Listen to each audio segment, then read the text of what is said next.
Vabbè, oggi abbiamo con noi Domenico il Gigante, c'è anche il nostro Pino Miele e ho chiesto a Pino Miele se per caso ha una riflessione poetica, perché benvenuti, lui fa le sue ragazzi. Riflessioni popolari poetiche. Buongiorno. Ciao caro, le sue sono ciao. RPP, riflessioni poetiche popolari, capito? Sono delle cose che lui vede in giro, personaggi, persone, situazioni che avvengono, e lui fa le sue riflessioni in rima, per cui diventano delle poesie. Se abbiamo una base, che oggi vorrei parlare delle riflessioni sui tempi attuali, su quello che succede, insomma, sull'economia, sulla società. Ci sei, Pino? Ci sei? Sì, questa è una sorta di analisi sociali dal mio punto di vista, insomma. Quindi quando dite voi iniziamo. Subito. Già va a cominciare 30 secondi fa. Vai. A giorno un'altra mattina e aumentano i problemi. Stiamo picchiando da carina, ma parliamo solo come scemi. Ne lamentiamo un po' a benzina, ma non chiusa fa a peri. Ognuno che macchina cammina, magari in suo cotteri.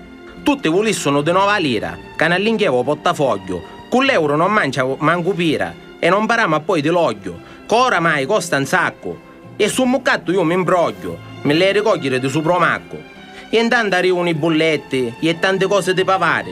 Ne levano già i quasetti e non potremo più mangiare. Se continuiamo in sta maniera, a fare intuppare magari un bagno, o finisce che facciamo la vera. I politici si meritano un papagno. Su buoni solo per parare. Dobbiamo salvare questa penisola. Alla vista un ammazzare, la faccio come la visola. Il debito aumenta, la crisi incombe. L'Italia dentro una morsa è stretta. A infeccarsi in tre tombe. Ci buddassa ma non una sacchetta, che non conosce mai la crisi. Noi altri non accattiamo più una maglietta per pagare tutte le altre spese. Mentre cancia il governo, casca Berlusconi e Venemonte. Ma ci avemo sempre un fenno. E ancora parlano di fare un ponte. Quando non d'estate manca l'aspatto. E ci suppottusa quando è una casa.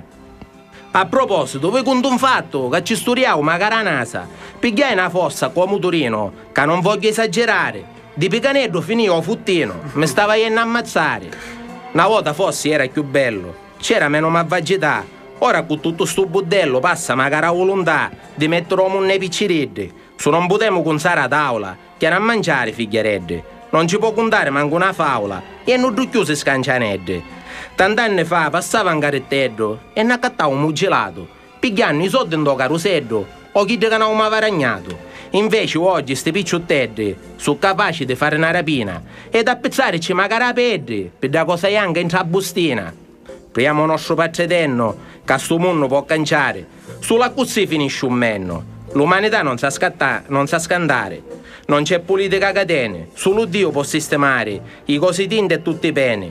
Chi sono non la mascudare, per chi viene è solo buono per parlare. Non vediamo altro tempo, che non c'è più tempo per aspettare. Ed era proprio questo il titolo non c'è più tempo per aspettare,